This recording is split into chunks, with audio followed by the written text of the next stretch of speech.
listening to. I say you are listening to. You are absolutely listening to the George Espinlove Show, coming to you live from the Funny Farm. Now, with no further ado, here comes Georgie!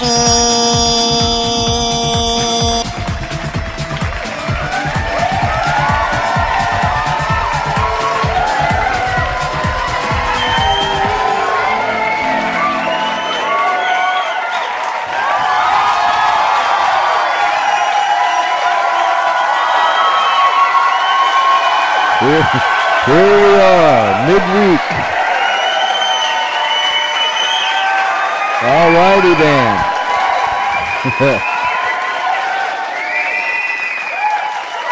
Wow.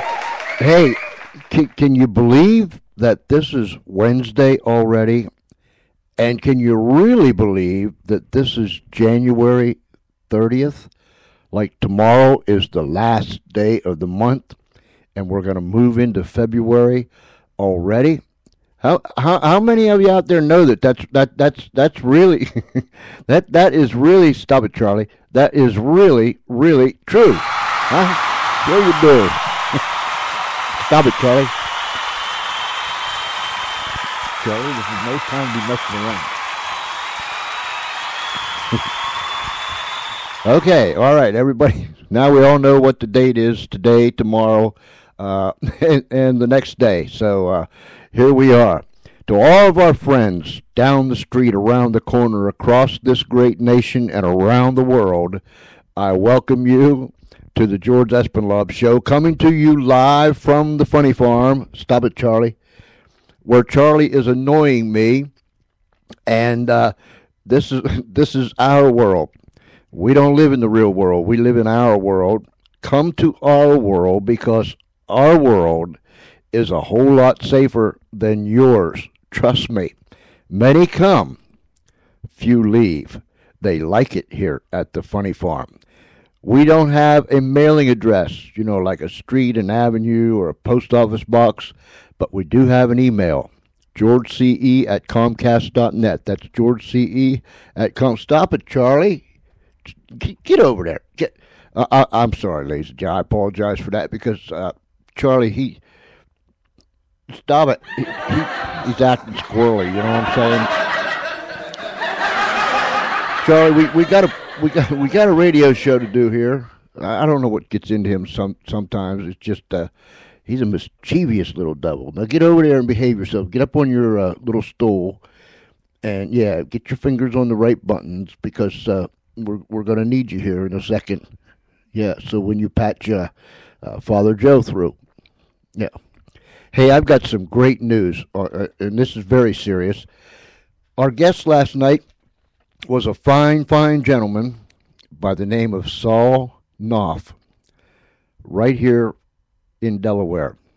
A musician, a singer, a songwriter, and a very good one at that.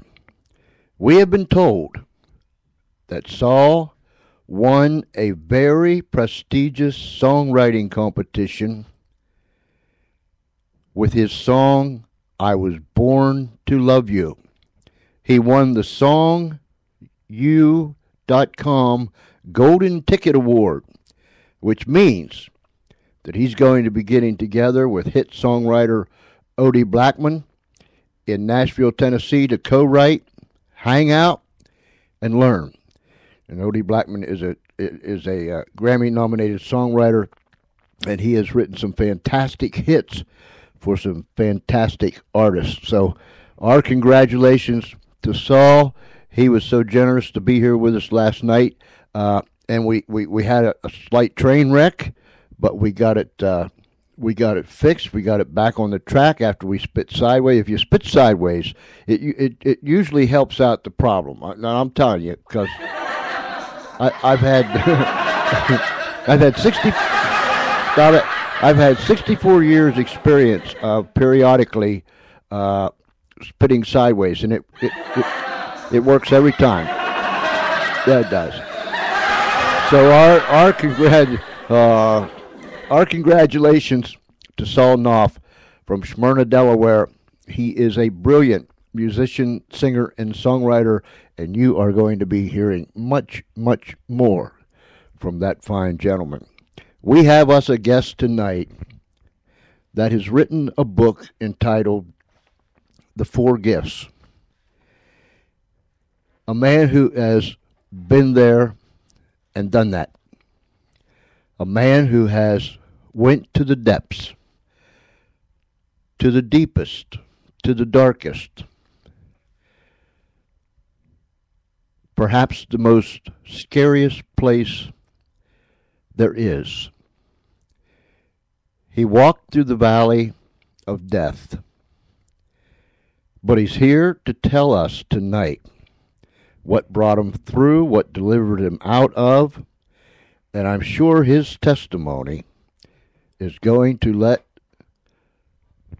an indelible mark upon your heart. We're trying to get him patched up here. We'll get him. We got him.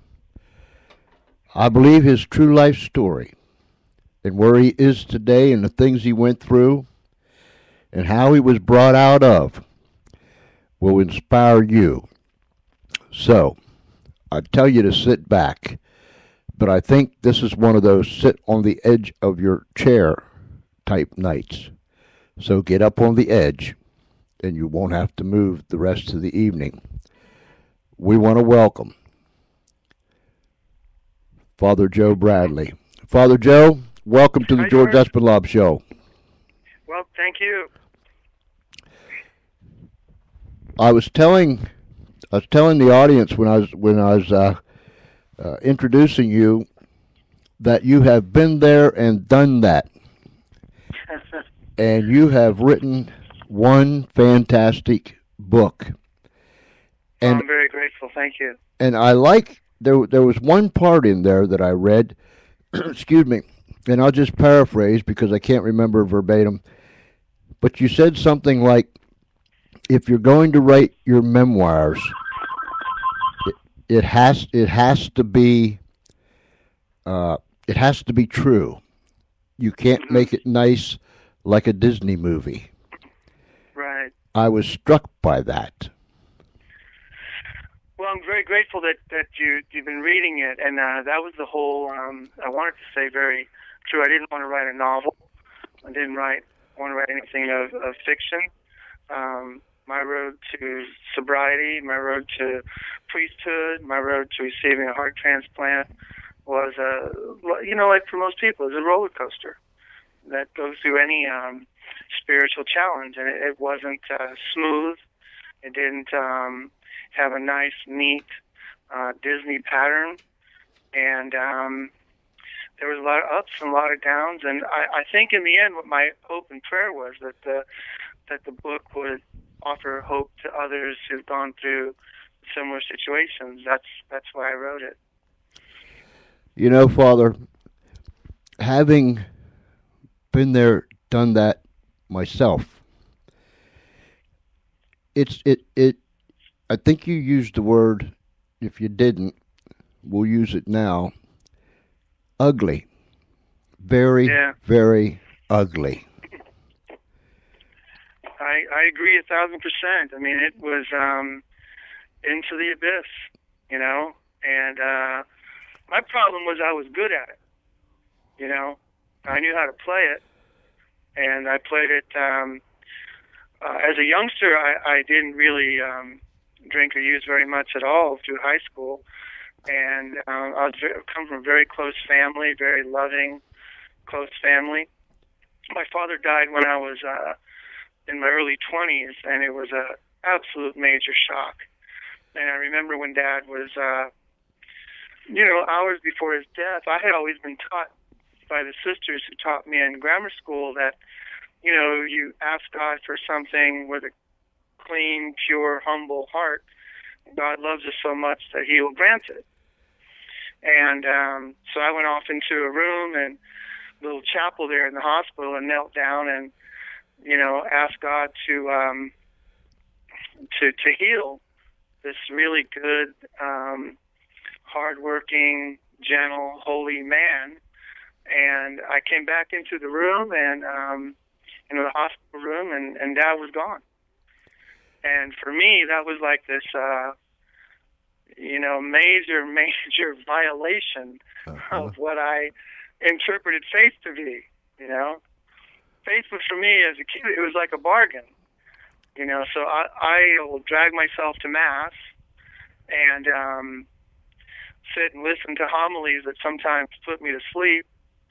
And then in return, God keeps ugliness out. And as long as God did it my way, on my terms and, my agenda, get it done on time, then God and I were great. That time, it what I hoped and prayed for, it turned out the opposite. So that led to just some real falling out that lasted a few years.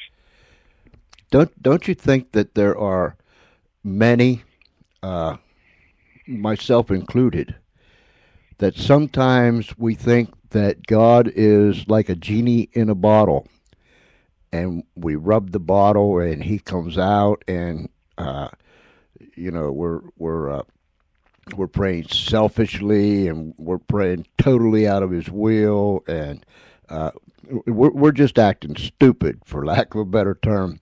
Don't you think there's many of us that almost make him into a genie in our own mind instead of a real omnipotent, all-knowing God? Yeah, I absolutely agree. And for me, it wasn't God's will, like you just mentioned. It was my own. Mm-hmm. And as long as God kind of gave in to my will, and we were great. And then I'd go to Mass again. It was like a bargain. Mm-hmm. And the first time it was violated, with remarkable immaturity on my part, I walked. So after my dad died at 50, and after that, I don't think I went with any intent of going to church to pray for a long, long time. I felt I had been betrayed. And, I look back now, 35 years later, it's pretty childish. But at that time, I just couldn't get away from the depth and the hurt and the rage of such a loss that was really and truly unexpected. Now, your father died in Pennsylvania, and you... Yeah, he was on a business trip. And you guys lived in California at the time, right? Right, yeah. So you got the word that he was in the hospital, and you flew to Greenville, Pennsylvania. Is that how it happened? Yeah, exactly. When I worked for a major airline in San Francisco, and they were kind enough to get my mom and I back to Pennsylvania, and we were with Dad a couple days. Now, leading up to your father's death, was life kind of pretty normal? I think you had a brother and a sister, and yeah, I'm so blessed, George. I got the greatest brother and sister in the world, and Mom and Dad. We had a nice, beautiful, tight little family, and Dad was just a gentle, spiritual guy, and I was just raised, just a regular family that went to Mass on Sunday, and I had thought of becoming a priest as a young man, as a youngster, and but it's just amazing when you get hit with that at a really vulnerable time. What I thought, faith was built on rock, and it was built on sand, just collapsed all around me, and was in way over my head. And what I did at that time was just, rather than deal with it, my response was to flee. It was to run away from it. And so that was the first time for me ever turning to, alcohol and drugs and so forth, was just to be honest, it was just so I didn't have to deal with that pain and grief of loss. And that's as honest as I can be. It was to just avoid that rather than meet it face to face, that was sort of like the ticket out. And that's really and truly what it was for me. when you first went to work for the airline, excuse me, and the boys would want to go out after work and party a little bit and so on and so forth. When you Not before. I'm sorry. Go ahead. when you first went there, you didn't go out with the fellows. No, not at all. I just first went there. I just wasn't really into that. Didn't really look forward to it, and never really went. You know. But after your father passed away, and you became angry at God, wow, there's a lot of us that does that, gets angry with God. Grandma used to say, "Don't be throwing you a hissy fit now." Yeah. But that's basically, I'll show you God. Right. Yeah. I look back on it now, and it sounds so. It's embarrassing, to be honest. But I felt in the book, I just wanted to be just brutally honest. I sort of wanted to disappoint God.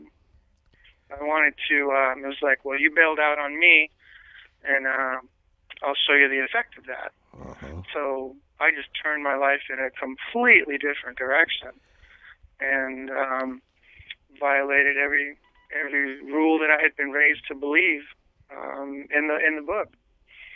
Going to work at the airlines in those days, it was like the late 70s and the early 80s. I mean, that was all part of the culture too, and I just fit right in. We had a blast. Mm.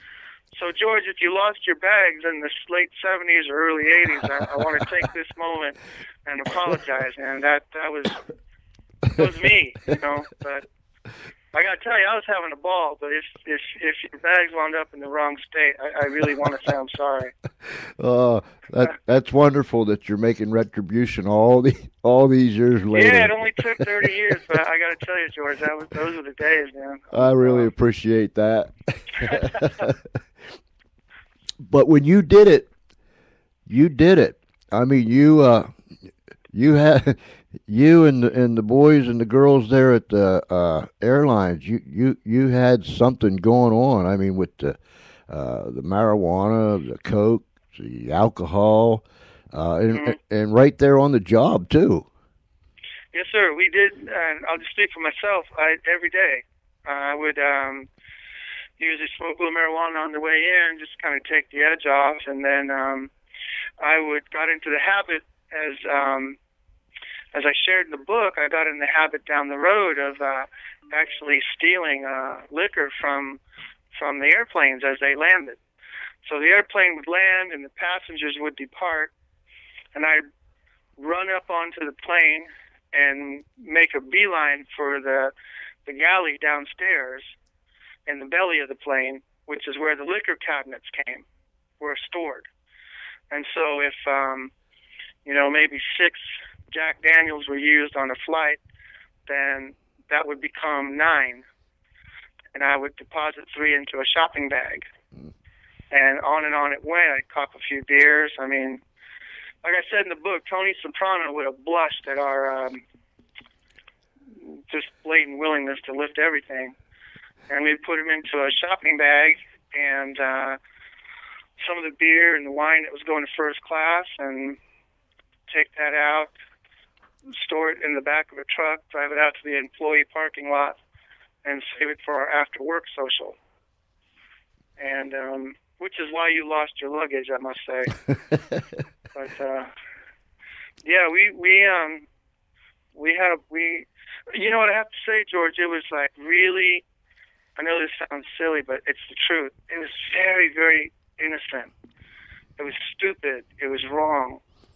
But it was naive. Like, I never, ever thought anything bad was going to happen back then. I was just a dumb, hurting kid doing immature, really wrong things. But there was no mean intent. I don't know if that makes sense, but Mm-hmm. it was, you know what? It was being class clown, Mm-hmm. except I was 20 years old. And my personality would change with the drugs that were in me. I remember the first time I did coke was out at the airport in an office where the pilots and the flight attendants would come in to get the flight plans and all. And we ducked in this back room, and I wrote it in the book. I mean, I loved it. I loved the euphoric kick. It improved my confidence, my esteem, and I loved it. I couldn't wait to get more before I even finished it. And so that kind of started a recklessness. And but eventually, I think our bosses got wind of, a bunch of 20-year-old kids causing havoc every place they went. And I was definitely up front, one of them. And they, even then we kept going. But I can tell you the turning point in my life was I had a really good friend who lives in the Boston area. He was out in San Francisco with us cleaning and loading planes, named Steve Olson. And Steve was a really good friend.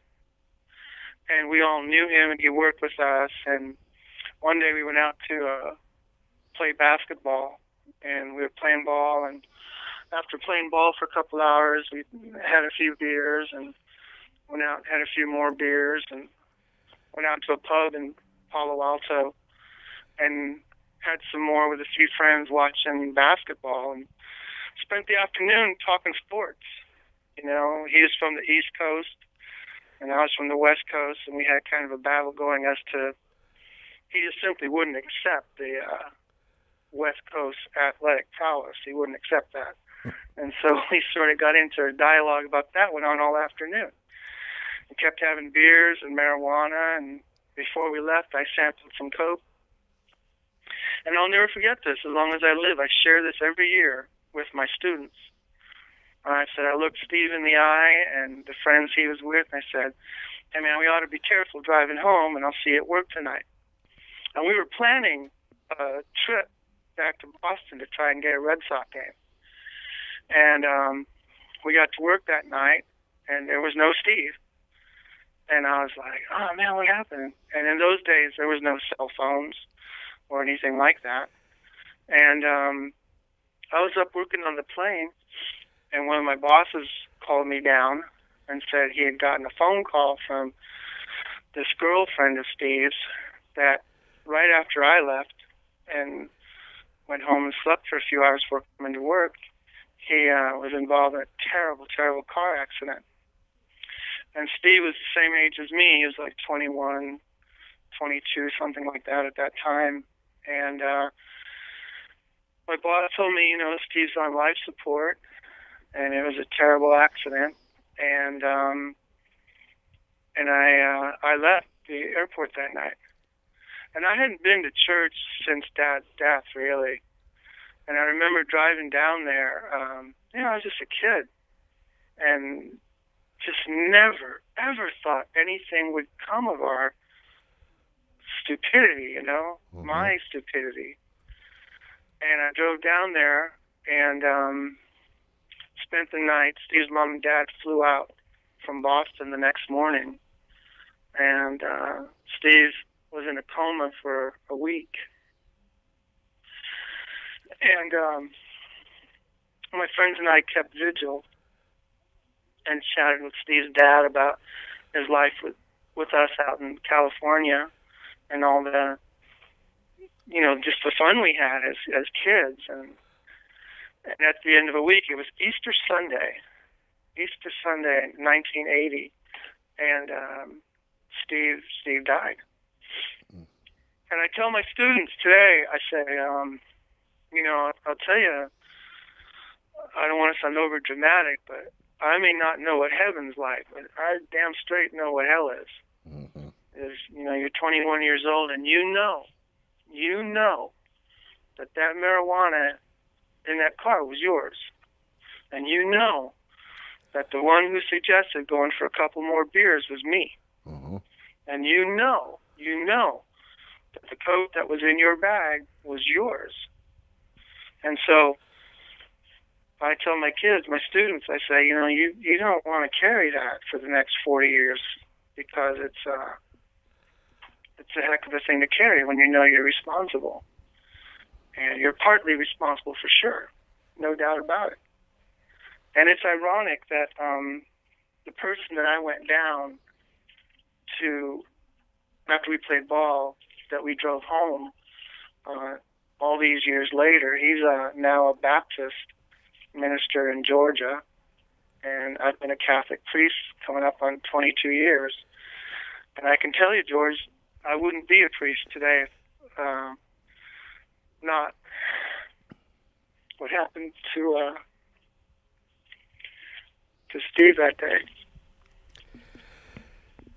And so that's when I speak to my class the first couple weeks, and when I do retreats for high school and college students, and I tell them that was the change in my life. I didn't really run back to church. I mean, I crawled back. There was nowhere else to go. And I went to see, my mom was wonderful to me, and Steve's mom and dad, God bless them, they were just above and beyond wonderful to myself and all the others that were there that day. And, but that's why I'm a priest. And that's why, to be honest, that was why I wrote the book. And it was to say that there's a way out. And that's what happened. I think that we fail to stop and think. Excuse me. We fail to stop and think and realize that for every action that we do, for every decision that we make, there's going to be a repercussion, be it good or be it bad. Mm-hmm. And a lot of times we just jump out there and recklessly, nothing bad will happen, nothing will come of this, and so on and so forth. But too many times it does turn bad. And then there we are. Yeah, I have absolutely no doubt that what happened to Steve and what we were all involved in this kind of 20-year-old just having what we thought was fun and traveling all over the country and just one laugh after another and being so incredibly irresponsible. I had no doubt that it would never lead to anything like that. And, Steve was the same age as me, and like me, his whole life was ahead of him. And that was the moment.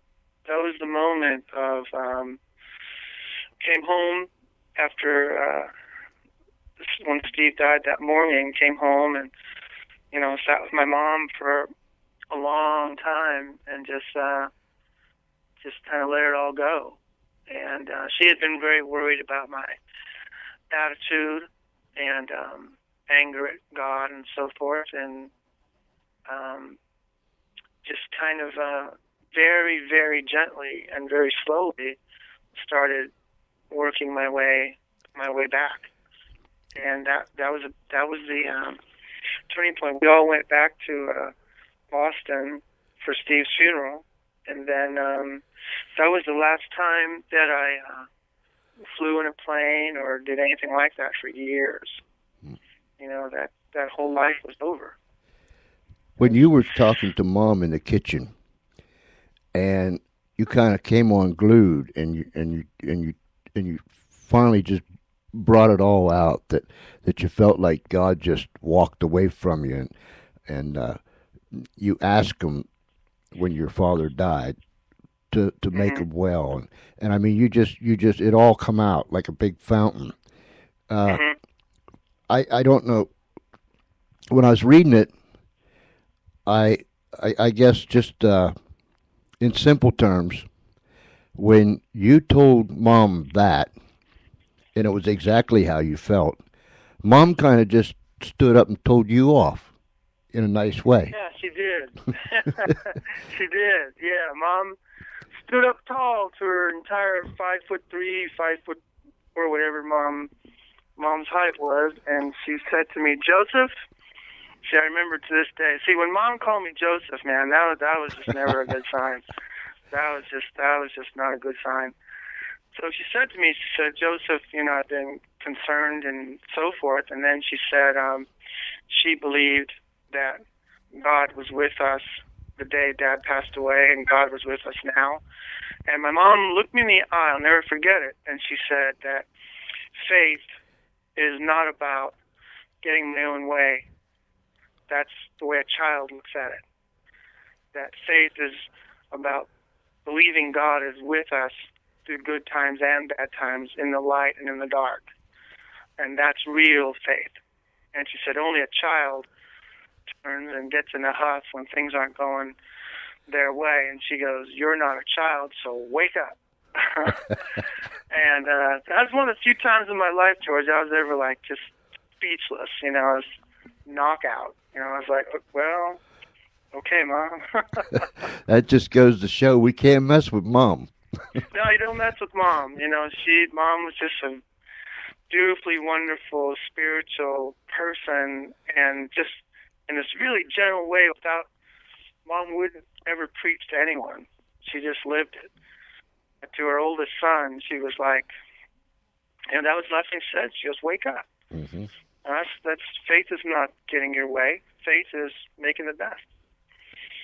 And that I prayed that night, about how my part of God answering my prayer just because I asked for it, I missed the following part to that, which was, I know what's best. I know, and I'm with you.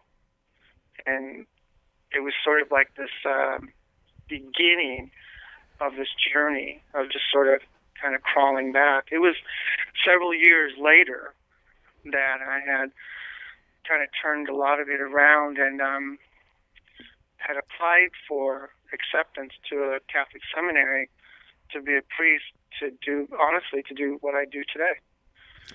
And you thought for sure that when you was called for the interview, you planned on being honest. Right. And I like the way you put it. For the first time in your life, you was going to face your fears. And you was going to walk in there and just lay it on the table, and whatever happens, happens. And you just knew that when you told the complete truth and threw your soul in front of that man, he's going to tell you, get up and get out. Yeah, I half expected it. I remember saying to my sister that morning, she goes, well, I'll see you this afternoon. I go, hey, Maureen, I could be back this morning when they get wind of this. And but Father Bruce Dreyer was the vocation director, and he said to me, he goes, well, I'm glad, he goes, he was a wonderful man. He was just absolutely wonderful man.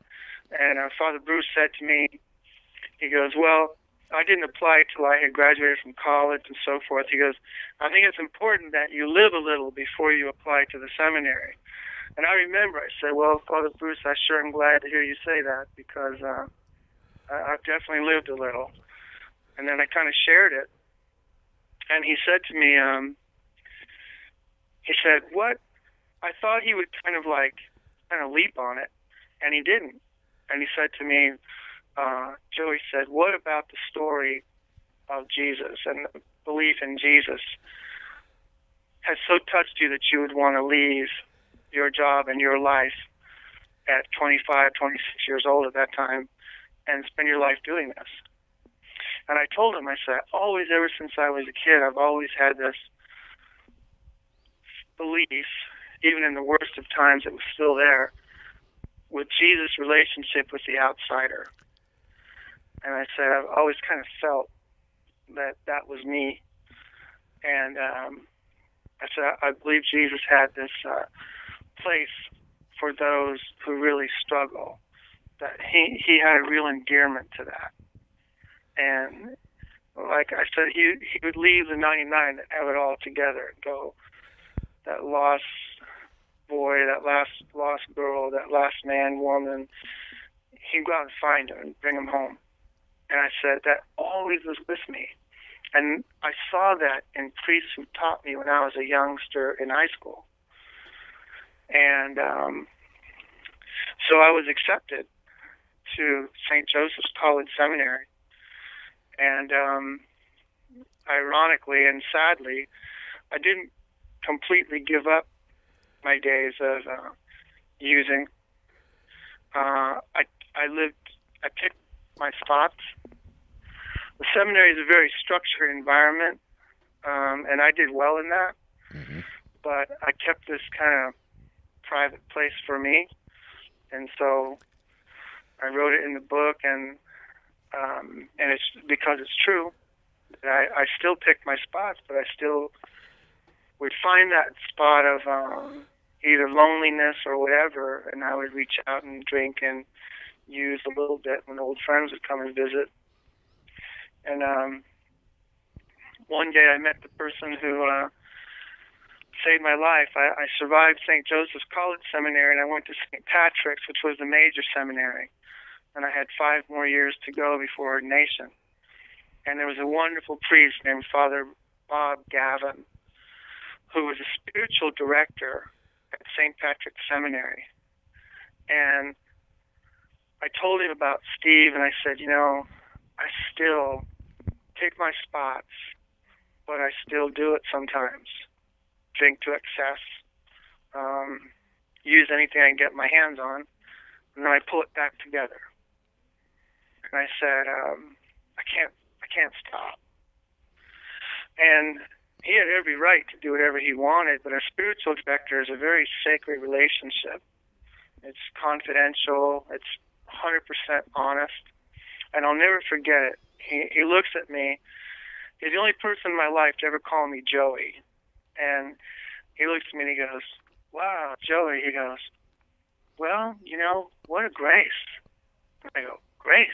Are you kidding? This is not grace, man. This is a curse. Mm-hmm. And he goes, no, you look at it the wrong way. He has a very gentle voice, and he says, what a grace, because he said, some people go through their whole lives, and they don't know what pulls them away from themselves, what pulls them away from their God. He goes, but you know.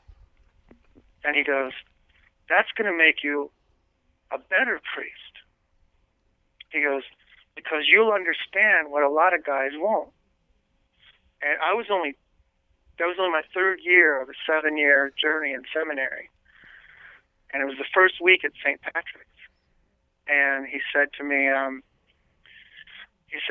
there's no other way out other than, basically surrendering, having the courage to surrender yourself to God's will. And I remember saying to him, I said, Father Bob, I said, I got to tell you, man, I have never heard the word surrender and courage in the same sentence. I've never heard that. I was raised on sports, and you just never surrender. And he said, well, then you'll never make it. And he said, it takes tremendous courage to surrender. And that was it. That was the night sitting there at St. Patrick's Seminary when I knew the first time it was a grace, and I knew that the game was up. What do you think it is, Father, when people fight their demons, such as addiction and all types of things? What do you think it is? We hear that word surrender. What do we do to do that? Well, I honestly don't think that I did anything. I think the real grace was it was sort of helped along with God's love, and then taking that step, just one step a little further, and meeting people like in a community that was trying to remain sober too. Mm-hmm. And so I honestly think it was a grace reaching that moment, reaching Bob. You know, I don't think it was anything big or substantial I did. I happened to meet this person. I happened to have great respect for what I'd heard about him. I liked how he listened and talked, and then I opened up. And then I was like in tears talking about Steve's death and all, and then I said, I can't stop it, man. You know, I mean, I'm good at it, and I'm good at playing the game to hide it. Uh-huh. But I don't see me making it through here another 5 years. And so I guess it's a great question, but to me, it was pure grace. You know, that I think there's that part, like Bob said, Father Bob said, there's this part in all of us that kind of pulls away from, you know, this is where I want to be, this kind of person I want to be. And I'm tired of lying. I'm just tired of it. And then he was like, he stunned me, just absolutely stunned me. About, oh, what a grace. Grace. Like, are you kidding? This is a curse, man. And he's like, oh, no, Joe, you're missing the point. You know what it is. You know, we have a saying, and I'm sure you heard it. When you get sick of being sick and tired of being tired, something will happen. Yeah. And I can kind of relate with what you're saying because I reached a point in my life that I just got sick of being sick. Yeah. And tired of being tired. And I thought, man, this has gotten old, and it's got to go. It's got to go away. Those times that you were picking your spots, picking your times, and after every time, would you go on a big guilt trip and say, "Oh no, I'll never do that again"? Yeah, it was. Here's how I'd answer that. I did a talk at a college last year, and at the end of it, this college student stood up and asked me a question and said, "What's the best thing for you? What's the best thing of sobriety?"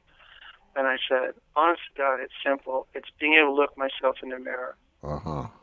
Yeah, because I couldn't do that for years, and so to wake up in the morning and thank God for the blessings in my life and just look myself in the mirror is like the best thing. And like a minute ago you had asked about, I was thinking about the sobriety, surrender.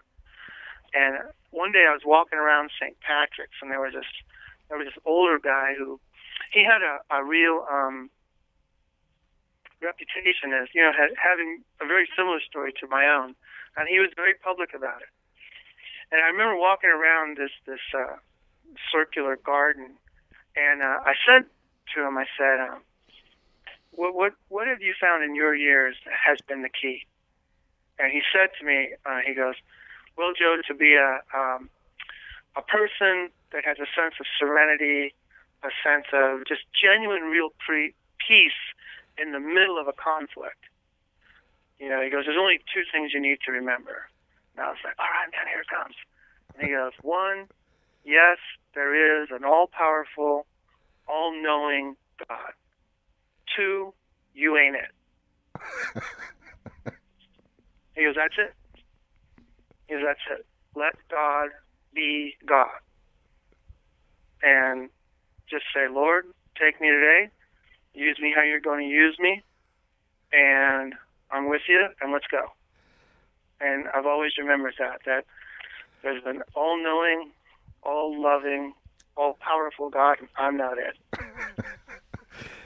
Isn't it amazing when we're looking for answers? We're looking for this great big thunderous whatever to come flashing down upon us, but yet the answers are yet so simple.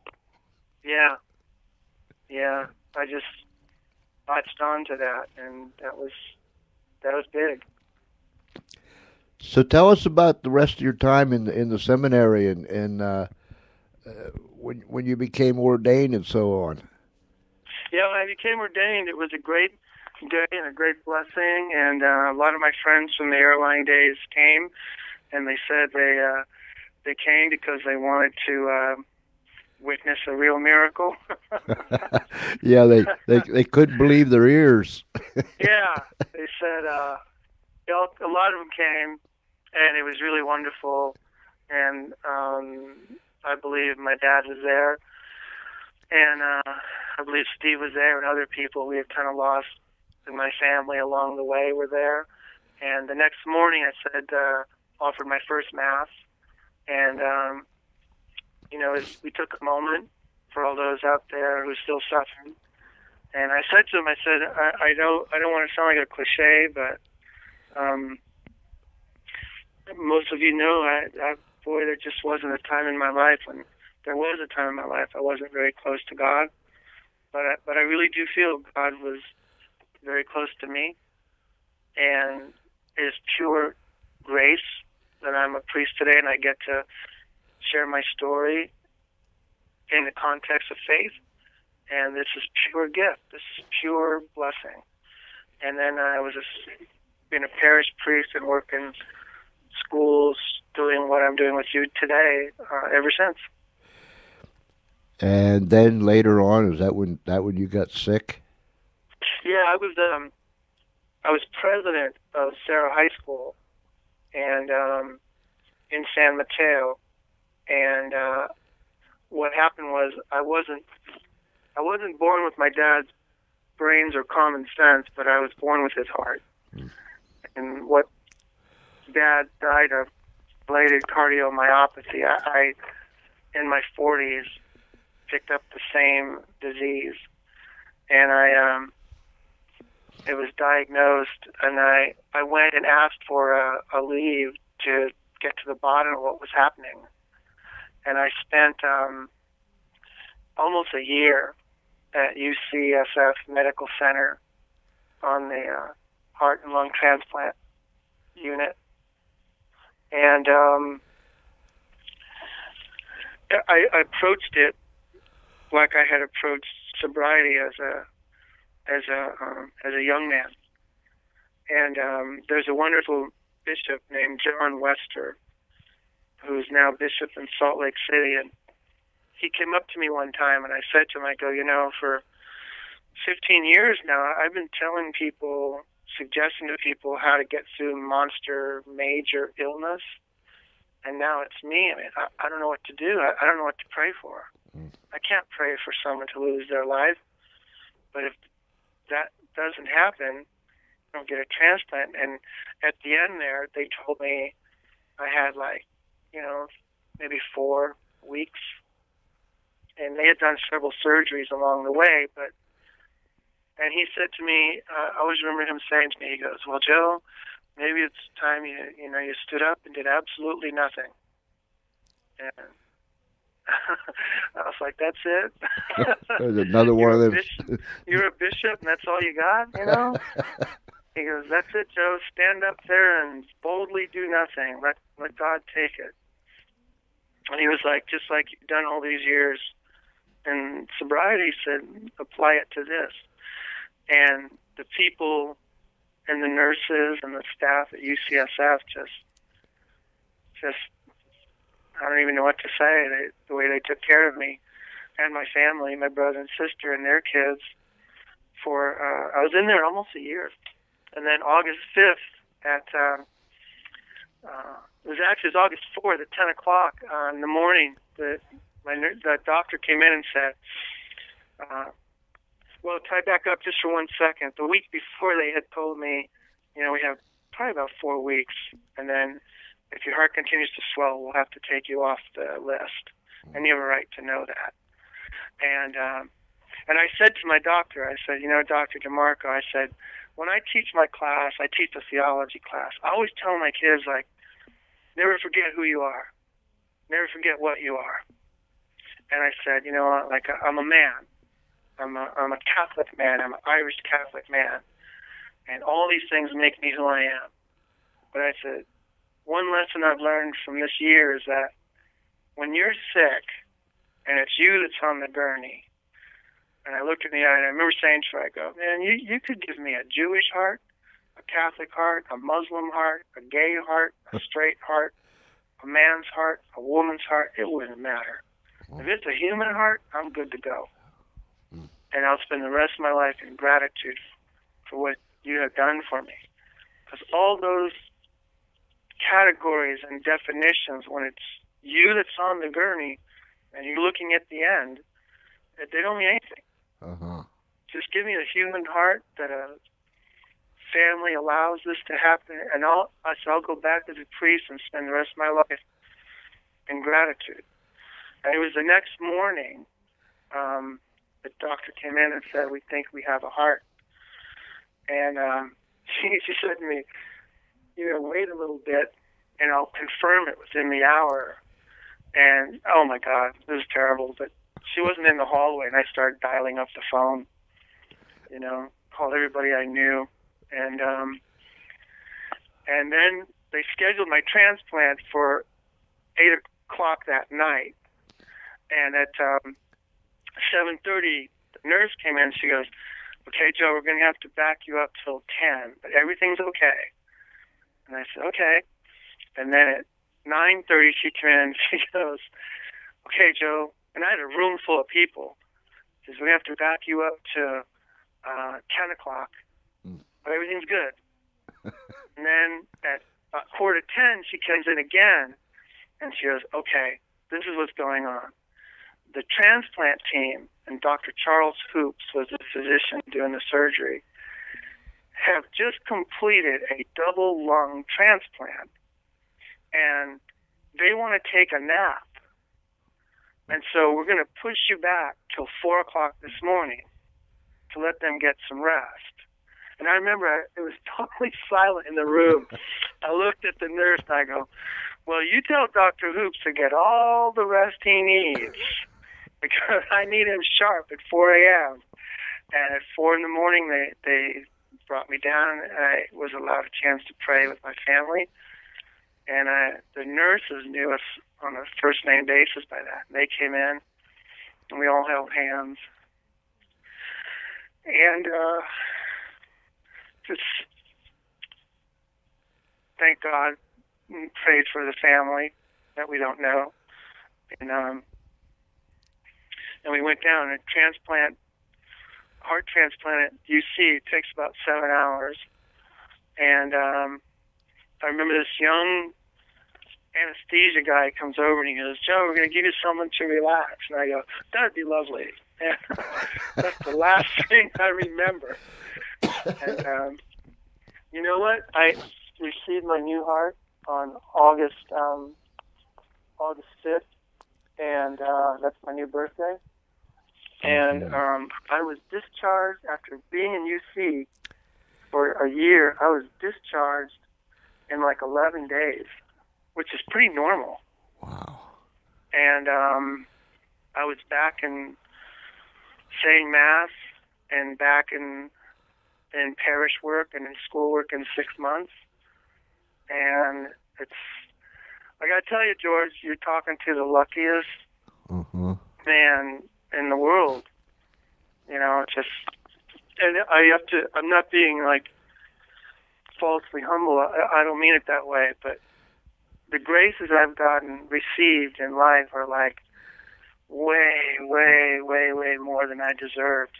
And that's not false humility. It's just truth. So my ministry today and why I wrote the book was just to say that in this, like John the Gospel, in this darkness of addiction, in this darkness of dilated cardiomyopathy, there's still this great light.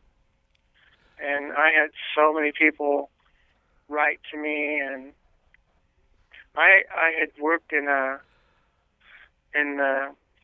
chaplain staff at the prison. I got letters from the inmates I had worked with, doing the same kind of talk we're doing this afternoon. And I got letters from them, my students. And so God worked through God's people keeps you in the game. Mm-hmm. And then to have that blessing when Dr. McLaughlin came in and she said, Joe, we think we have a heart. And unbelievable. I'm incredibly, incredibly lucky and fortunate and blessed. When they told you that when they diagnosed your heart condition, was your first reaction? Could you see almost a death sentence come upon you, or what was your reaction? Well, Dr. DeMarco is the head of the heart and lung transplant at UCSF, and she was wonderful. She sits my brother and I down, and she goes, okay, guys, I don't want you to be scared. And I was like, okay, Dr. DeMarco.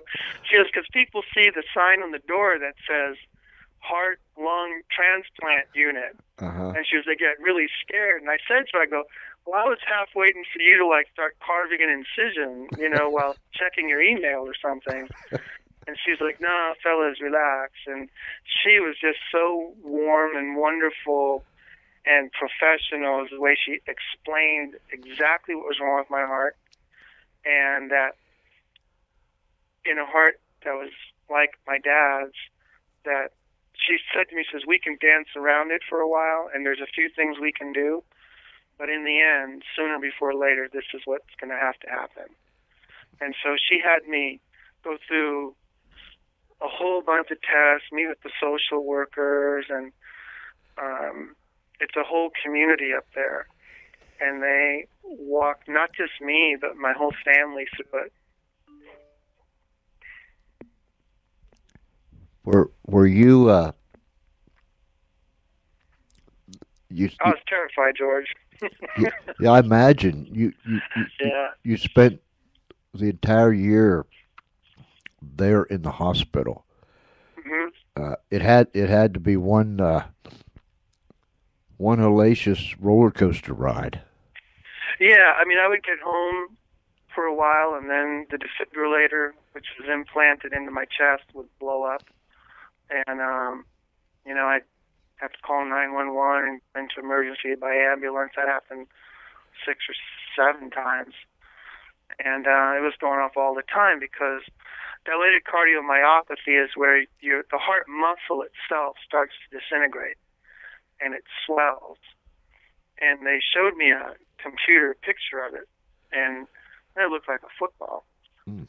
And even, I don't know anything, but I knew that didn't look healthy. And so, yeah, I was extremely scared, but I sort of went back to what I learned in my seminary days of centering prayer and just kind of slowing everything down and putting it in God's hands. And I always tell the college students I talk to in parishes and high school kids that to me, whether it's sobriety or whether it's heart transplant, it's just too much to go through it on your own. Exactly. And you can call higher power, God, whatever is your tradition, you need that. And you need a supportive community. People that you can love and trust and call, that you're there for, and you know are there for you. And without it, I just don't know how you do it. I really don't. The love of my brother and my sister, and I got in our Catholic faith, there's a sacrament that's called anointing of the sick, and it's a beautiful sacrament. It doesn't have to mean you're dying. It just means you're seriously sick. And one night the Bishop Wester, came by to see me, and I said to him, I had been talking to Dr. DeMarco, and they told me this morning we've got 4 weeks tops, and I'm going to have to come off the list, and then we need to start looking at my death. I wrote out plans for my funeral, and I asked him if he would anoint me. And I still remember, because you know what? I used the words he said to me that night. I use the exact words now when I visit people who are really sick. And he said to me, he goes, Joe, your dad is here. Your mom, who had also passed away, is here. Your friends are here. And your brother and sister are here. and Jesus is here. And he said, so with their presence among us, I anoint you. And he used this sacred oil. He anointed my forehead. Then he allowed my sister to anoint me. And he allowed my brother to anoint me. And then it's really ironic, but it was 2 days later that Dr. McLaughlin came in and said, we think we have a heart. Mm-hmm. So I was ready for anything at that point. But the grace of that sacrament that was the first night, I slept like a baby that night. Mm-hmm. I just knew it was going to be okay. I wrote out my funeral mass. And I picked, for the opening hymn, I chose this great hymn that's called Be Not Afraid, because we had used that song at my ordination mass, so I thought that would be appropriate. And then for the closing hymn, I put in a little different one. I asked for Blue Sky by the Allman Brothers, because I thought it might be nice going out to some good melodic guitar, Uh-huh.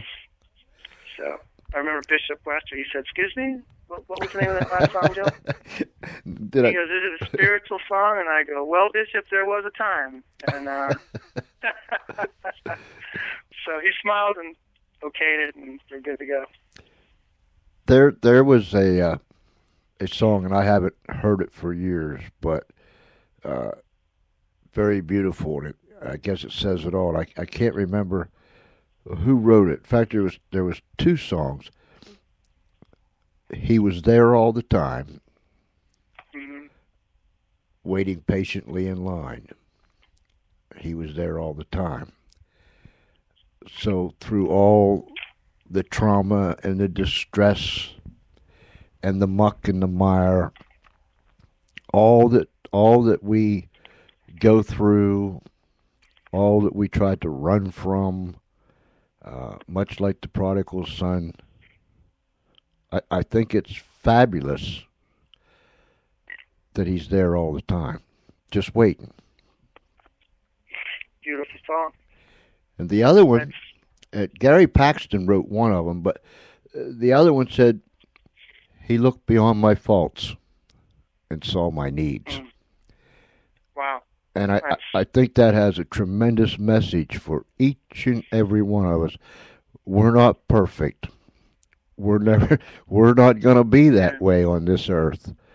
And if you're looking at someone that says they're perfect, they're not. They're not. They're just they're on a bad trip somewhere.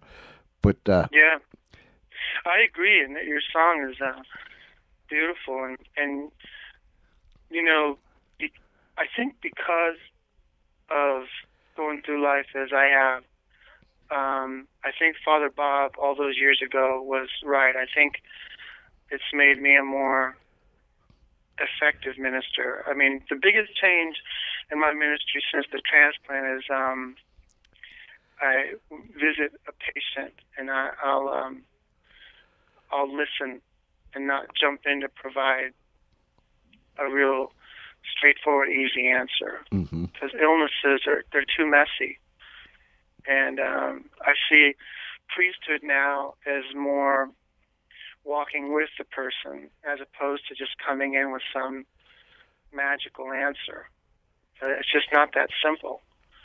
And so priesthood now is a lot more of that, just sitting with. I was at UC one time and I was walking the halls and I looked in and I sort of closed the book with this, that one of the last chapters, a true story. And I saw this guy, and he was sitting in a chair, and he had the same look as I did. He had a real gray pallor on his face, and he had, he was on oxygen, and he just looked a mess, and he looked so done in. So I invited myself in, and I said, hey, I'm praying for you. I know what you're going through. And he looks over at me and he says, oh, yeah, Father, everybody says that. I said, no, you don't understand. This is room 1024. This is my room. I was here for a year. And he looks up at me and he goes, you had a transplant? And I said, yeah, I had a new heart At that time, it was 6 years ago. And I come up now and then and just visit. And he goes, well, come on in. And it made a big difference to him, but honestly, it made a big difference to me. Uh-huh. And at the end, when we finished our chat, and he talked about his own spiritual fears and his financial fears, and at the end of it, I said, well, how about if we pray for each other, and I'll offer you a blessing, but I'd really appreciate it if you would offer one for me. And he looks at me and he goes, wow, Father, he goes, Father Joe, I've never blessed a priest before. And I said, well, it's high time you did, because we're just both making our way through, you know.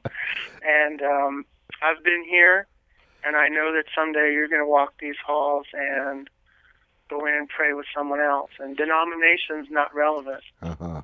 It's that you're sick is the only thing that's relevant. And I remember talking to him, and I was saying to him, God, you know, if I was willing to take the heart of anybody, then I'm sure willing to visit them later, regardless of their religious tradition. It's no longer relevant to me. Exactly. You know? And we prayed for each other, and he gave me this beautiful blessing, and I checked in with him, and I was there when I got a call months later, and I was there when he got a new heart. Mm. And so that's been the biggest change. It's been a real beautiful, wonderful, healthy sense of humility to just say, I know I'm a priest, but you know, I got to be honest, I don't know. I don't have an answer to this. What I do know is that, and I believe this to the core of my being, is God's with us, and God is alive in the people who come and see us. And I believe that passionately. I believe that. Uh-huh. And that's enough to get us through today. And that's been my whole message the last since my transplant, the last 7 years. Father Joe, where can people get your book? It's on Amazon. Mm-hmm. And Barnes & Noble has it. Those are the two places that it's listed that I know of. We'll put some more stuff up on our page. The 4 Gifts by Father Joseph Bradley. My 4 gifts were the faith Mom and Dad gave me as a child. My ordination and sobriety I look at them as one, because one wouldn't happen without the other. Mm-hmm. I would never have been ordained without it. My 3rd gift was my new heart. And my 4th gift was a real new life that I received from the first 3. That is tremendous. Tremendous. The man that told you that, I can't say it verbatim. I'll probably mess it up. So if you get a hint of what I'm trying to say, help me out. The man who said that there is a God and He is all powerful, and you're not it. Yeah, that was it. We were walking around St. Pat's, and he goes, Joe, he's an older guy, he's a great guy. There's only 2 things you need to know. Number 1, there's an all-knowing, all-powerful God, and number 2, I'll tell you, you ain't it. I was like, oh man, that's it. He goes, that's it, Joe. And I was like, I got it. I think that just about says it all, don't you? That's it. That's the whole thing right there. Wow. Father Joe, you have been a blessing to me. And I'm very grateful. And I've told people on our blog site and over the air, here we laugh, we sing, and yep, there's times that we even cry. And tonight, I was singing in my heart. I was laughing when it was funny, and I cried right along with you, Father. I'm very grateful, George. I'm very, very, very grateful. And I thank you. Thank you very much. Thank you so very much for taking time to come with us and sharing this with us. And I'll leave you go. George. I'll leave you go in just a second. we are going to start airing on Saturday night, Sunday morning. I don't know if you're familiar with it, but the radio show called Unshackled that comes from the Pacific Garden Missions in Chicago, Illinois. And it's true stories. It's actual dramatization that they do right there in their studios, and they've been doing it since 1950. And we have been looking for a ministry to put on Saturday night, Sunday morning. And I remembered the other day, back in the 70s and 80s, when I was traveling quite a bit, I would listen to Unshackled. And I would listen to it all the time. And I had forgotten it. Life just kind of has that thing about it sometimes, but I had forgotten all about it. And out of the blue, all of a sudden, I told my daughter, I said, there used to be a radio show come on I called it Shackled. And when I Googled it, it came up Unshackled. Wow. But we are going to start airing that Saturday night and Sunday morning. They're half-hour radio shows, and they're true stories of men and women that have been in dire straits, and through Christ, they've been delivered and set free. So I thought I'd mention that to you. And thank you. You can say a prayer for us. Absolutely, George. I'll definitely want to check in, and it was a real blessing for me to meet you and chat with you and your listeners. I'm very, very grateful. So I really do want to thank you for the chance to chat with you. I appreciate it. Thank you, Father, and we'll stay in touch. Thank you. Love to. Bye-bye. Bye now. And there we are, ladies and gentlemen. Father Joe Bradley, the four gifts. How one priest receives a second, third, and fourth chance at life. Wow, what a tremendous life. He is indeed a blessed man. We have it. We have men and women with a history from all walks of life. And I'll be back in just a moment.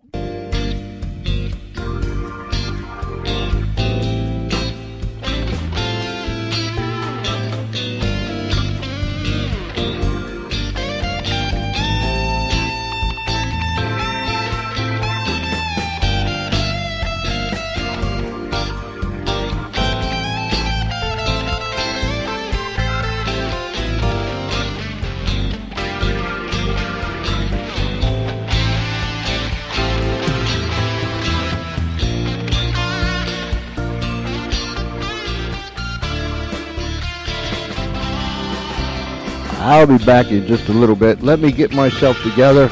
And in the meantime, just sit back, tap your feet, snap your fingers, bob your head, and even shake your booty.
I just love that. I just love. Well, Charlie, how come you do that? Tell me why it does that. I see. Okay. Anyhow, because right. Hey, we have had a tremendous week thus far, and we have more. Thursday night, Friday night, tomorrow night. Lou Ann Hunt, and I just dare you to Google her. Lou Ann Hunt. You will find, if you like folk music, you'll love Lou Ann Hunt. And in just a moment, I'm going to play one of her songs here. She'll be with us tomorrow night, live in the chair here at the Funny Farm. And in case, if you're wondering, and you just got here, what the Funny Farm is, you are listening to the George Espinlaub Show, coming to you live from the Funny Farm, and that's a place where fantasy and reality are intertwined, and none of us here can tell the difference. We're not really worried about it either. We live in a place called our world. It's different than yours. You live in the real world. We live in our world, and I invite you to come in because it's a whole lot safer in here than it is out there. And to all our friends down the street, around the corner, across this great nation, and around the world, we welcome you. If you've been hanging with us for the last 78 minutes, I appreciate it. I'll tell you what, more and more people are joining us, and I appreciate it so very, very much. And we want to continually work on making the show even better. I do want to throw these plugs in for my friends, and I mean this. These are genuine friends. Mr. Graham Forster in Parma, Italy, puts on a show. He's an English guy that lives in Parma, Italy. Puts on a show, Godiva Radio. And he's on the Spreaker network. Just go up there in that little square thing and type in Godiva, Godiva Radio, and his show will come up. He does a show every day live. Now there's 6 hours difference. Graham is 6 hours ahead of us here on the East Coast. But he's on every single day. You can catch him live, and if you miss him live, you can go back and listen to the show like all the shows. You can go back and listen to all the shows that you may have missed because of this, that, those, and these, and whatever. And then there's Harry B. That's Harry B. out of Ireland. Yes, Ireland. Harry puts a show on called The Swinging 60s. And I'll tell you, when you go to Harry's show, make sure you go into the chat room, because when you enter into the chat room, I mean, you have a ball. Number one, you're welcomed. You are welcomed by everyone. Don't be bashful. Don't be shy. Don't stand out the door. Just jump right on in there. And I'm telling you, these people, every one of them, we have rooms already here at the Funny Farm for every one of them dingbats that goes to Harry's show, The Swinging 60s. It's just a matter of rounding them up, I mean, there's some from all different parts of the world. We just got to round them up and get them in here. And once they're here, they won't want to leave. So go to the Swinging 60s show right here on Spreaker, Spreaker.com. Type the Swinging 60s up there, or Harry Burke up there in the little doodad box, the search box, and it'll pop up. Then there's Big Tiny out of Greensburg, Pennsylvania, up around my neck of woods, not too far from Altoona where I grew up. Big Tiny, he puts on a tremendous show, and I mean, he'll have your feet tapping and your fingers snapping and your head bobbing, and you'll be up with your booty shaking. I guarantee it. Go to Big Tiny, and that you just type that up there in that dooflicky, Big Tiny, and you'll catch him. Lou Balls, that's Bawlz, out of Camden, New Jersey, my good friend. Lou Balls Radio. Go listen to Lou. I'm telling you now, Lou can get philosophical sometimes. I mean, and it's good. It is really good. You can hear it. You can hear it coming from way down deep inside. Lou will get on that philosophical trip. You know what I'm saying? He'll get in that philosophical robot or vehicle, and it's good listening. So the Lou Balls Show, Lou Lou Balls BAWLZ, the Lou Balls Radio Show. So there are thousands more on Spreaker Network. Do yourself a favor, get in there and listen to them. You know, when you're doing your homework or just when you're cruising through cyberspace or whatever, just go in there and find something. If you can't find nothing, come on over to the Espinlob Show, the George Espinlob Show, and you can listen to what's going on, what's been going on, and what is going to come in the future, such as this.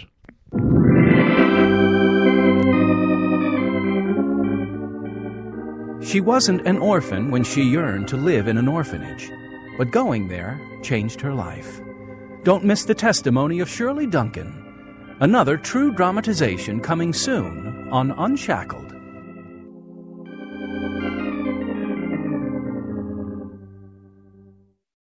And we're going to be airing Unshackled Saturday and Sunday, or Saturday or Sunday. We only got about 2 days to make up our mind whether we're going to do it Saturday and Sunday, or just a Saturday or just a Sunday. Unshackled, and it's going to it's done live in front of a live audience at the Pacific Garden Missions in Chicago, Illinois. They have been around for a long time. They have been doing radio shows, live radio shows, since 1950.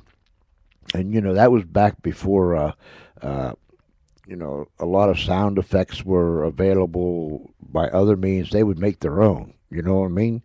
But every Saturday afternoon at 3 o'clock, the people that are visiting the Pacific Garden Missions goes into the studio and they watch a live dramatization of a true story. These are all true stories of men and women that found themselves in dire straits, and because of Christ, they come out on the other side. So we're going to be airing that ministry either Saturday evening, Sunday morning, or Saturday evening and Sunday morning. And we are just thrilled. I mean, thrilled beyond words. When we signed the station agreement document, I mean, it just made you feel so warm and fuzzy inside. So just stay with us. If we don't announce what time we're going to do it tomorrow night, we got Friday yet. But this weekend, Unshackled, true life stories of real life people. And you'll hear them just as it really is. And I know that you'll love it. Yes, Charlie, I understand, Charlie. Charlie got to do this. I have no control over it. I tried to be cool at obedience school, but my got the button. instincts are so strong that I failed. I didn't understand all of those commands, and I stuck my nose under every tail.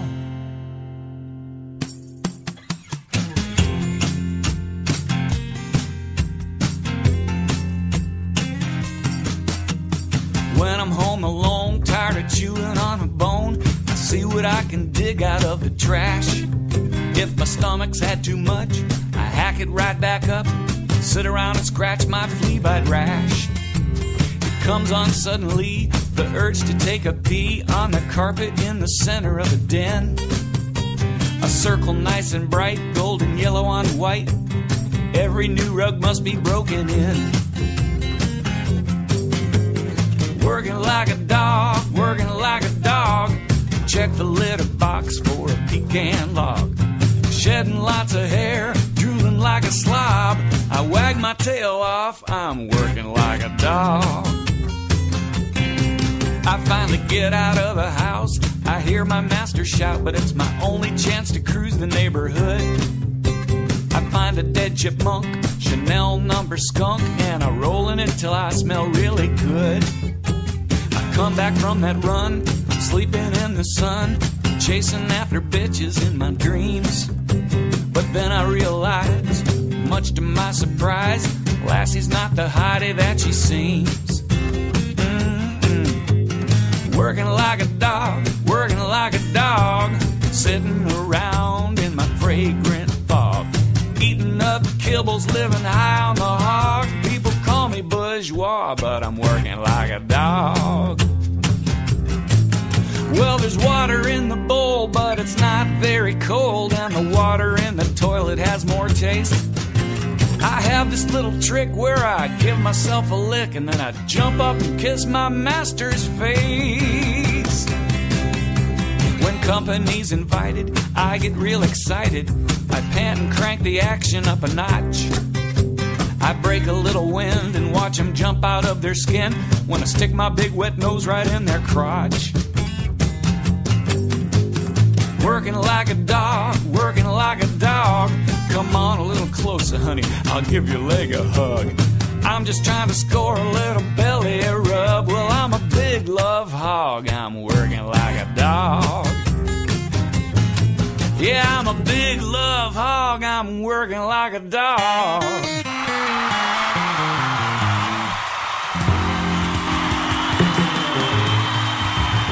That's one of Charlie's favorite songs, I Wonder Why. I wonder why. They love you, Charlie. They love you. But you're still a Looney Tune. Okay, stop it. Anyhow, if you missed the very beginning of the show, let me say this again. Our guest last night, Saul Knopf from Smyrna, Delaware, one of our own, who is a tremendous musician, singer, songwriter. We had a great time last night. We had a train wreck about three quarters of the way through this thing, where our dooflicky wouldn't work right because the whatchamacallit wasn't doing its thing. So Charlie, he worked with the thingamajig, and then all of a sudden it worked. You got all that? Okay, all right. But anyhow, Saul won a and I'm reading this just the way that he wrote it, won a very prestigious songwriting competition. His song that we played last night, a very beautiful song, I Was Born to Love You, won the SongU.com Golden Ticket Award, which means he'll be getting together with hit songwriter Odie Blackman in Nashville, Tennessee to co-write, hang out, and learn.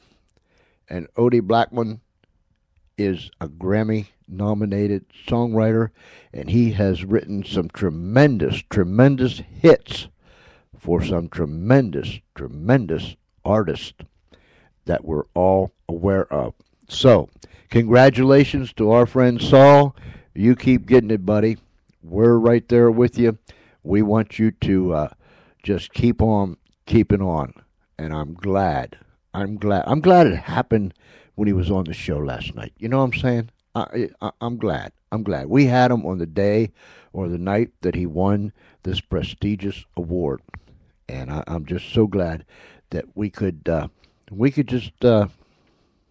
just be a part of Saul. You know what I'm saying? I think you know what I'm saying. Anyhow, because tomorrow night Lou Ann Hunt is going to be with us. She is a singer, songwriter, musician. Friday night, we are going to have Colonel Lee Ellis here with us. Colonel Ellis is a retired Air Force man who was shot down over North Vietnam and spent, I believe it was 5 years in the Hanoi Hilton. He's going to share with us some of his experiences. He has written a book, and we'll have more up on our show page as the date comes closer. That's Colonel Lee Ellis, shot down over North Vietnam.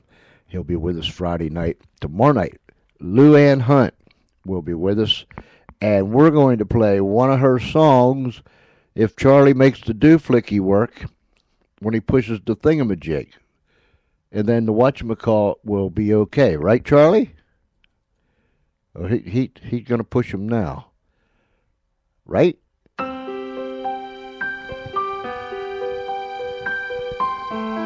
Charlie said it's working.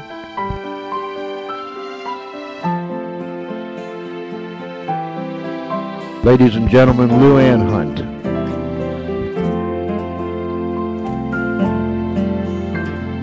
Slowly moving ever close to you.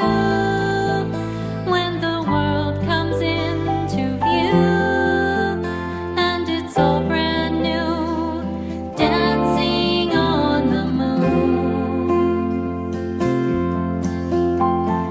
Lost in time and space, eternity doesn't seem so long to me when I'm here with you, dancing on the moon. I know I must be dreaming. Don't wake me up too soon, 'cause boy, I love this feeling. I'm dancing on the moon with you. Dancing on the moon with you. When we met beneath the stars, who knew it'd be a magic rendezvous? Can you feel it too? Dancing on the moon. There's only one way this has come to be. Oh, it's serendipity. Feels like deja vu, dancing on the moon. I know I must be dreaming. Don't wake me up too soon, 'cause boy, I love this feeling. I'm dancing on the moon with you. Dancing on the moon with you.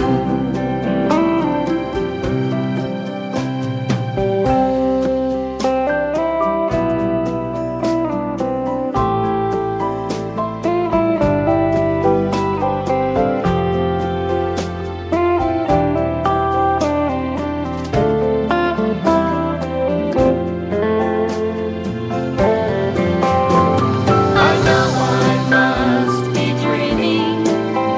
Don't wake me up too soon, 'cause boy, I love this feeling. I'm dancing on the moon with you. Dancing on the moon with you.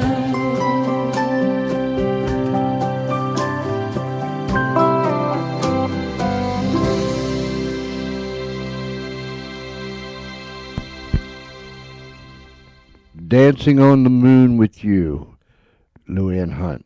Wasn't that pretty? I mean, that was just fantabulous. That is better than fantastic. Miss Luann Hunt. She'll be with us tomorrow night live in the chair right here on the George Espinlove Show. Very talented. And you Google her and you'll find out that she just didn't come along yesterday. I mean, this gal has won awards and been up on the charts, and you just and we'll put more up there tomorrow on our page, and we're looking forward to her coming on the show tomorrow night. It's been a good show, a great show, a wonderful show, and I want to say thank you one more time to Father Joe Bradley from San Mateo, California, who took the time to come and share with us his testimony of God's grace and how he come out of a dark, deep pit. He wrote the book, The Four Gifts, how one priest received a second, third, and fourth chance at life. Drug addiction, alcoholism, running from God, angry at God, being spiteful with God, needing a heart transplant and receiving one. He is one very blessed man. And I thank you, Father Joe, for coming and be with us. You can get the book at, I think I can say it right, Beeler Publications. That's Behler. Go to www.beelerpublications.com, or you can go to Amazon, Barnes & Noble, and you can get the book, The Four Gifts. Look for it and look at it. It's up on our Espen Radio show page, the picture of the book and a picture of Father Joe. Thank you, Father Joe.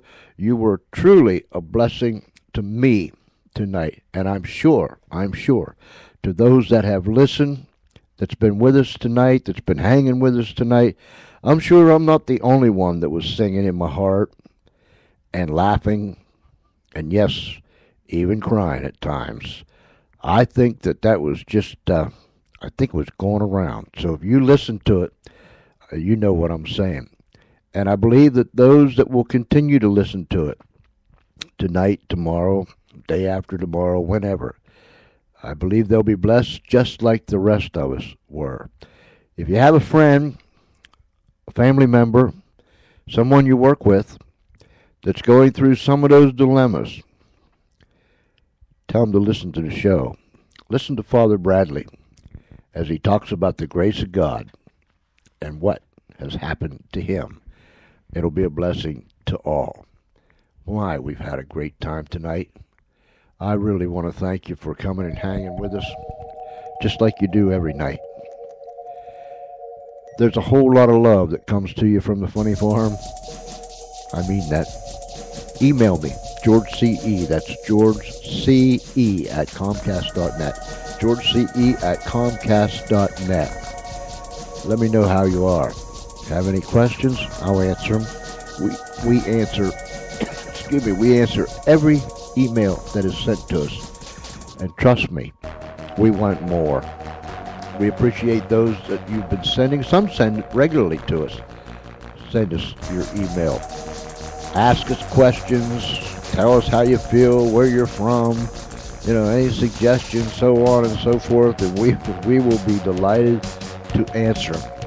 So, I want to say this. To our friends down the street, around the corner, across this great nation, and around the world, I appreciate you being here tonight on the George Espenlaub Show. Thank you, Father Joe, for being with us. We are looking for bigger and greater things, and we just want to help people along life's journey. Well, ladies and gentlemen, if it's nighttime where you are, I want you to have a great night. If it's already tomorrow, it's daytime, you had a wonderful day. Enjoy yourself. But regardless of where you're at and what it is, till tomorrow night, same time, same station, 6:30 p.m. Eastern Daylight Time, right here on the Spreaker Network. Tune in for another George Espenlaub Show, coming to you live from the Funny Farm in a place called our world. Until then, ladies and gentlemen, boys and girls, this is George Espenlaub saying good night, and God bless you real good.